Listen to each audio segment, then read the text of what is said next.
ज़िली हुकूमत पेशावर का एक अज़ीमुश्शान और तारीखी मनसूबा नमक मंडी फूड स्ट्रीट आज अवाम के लिए खोल दिया गया।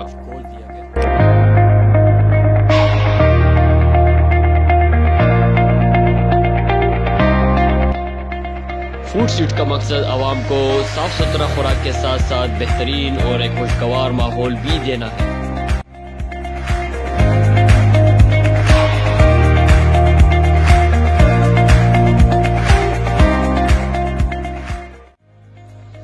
फूड स्ट्रीट की इफ्तिताह नाज़िम आला पेशावर मोहम्मद आसिम खान और डिस्ट्रिक्ट मेंबरान ने किया, जहां अवाम ने शानदार इस्तकबाल भी किया और ज़िली हुकूमत की ऐसी काविशों को सराहा गया।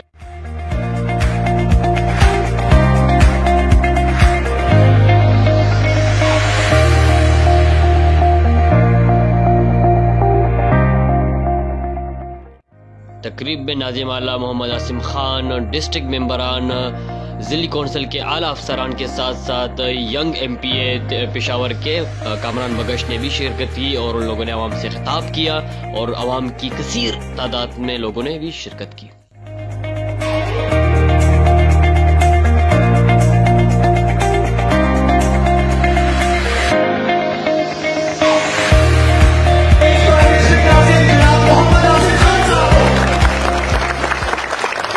तकरीब से खिताब करते हुए नाज़िम आला मोहम्मद आसिम खान ने कहा कि ये प्रोजेक्ट पेशावर के अवाम के लिए एक तोहफा है और तहरीक इंसाफ के विजन के मुताबिक हम ऐसे बेहतरीन प्रोजेक्ट्स पेशावर के अवाम के लिए लाते रहेंगे।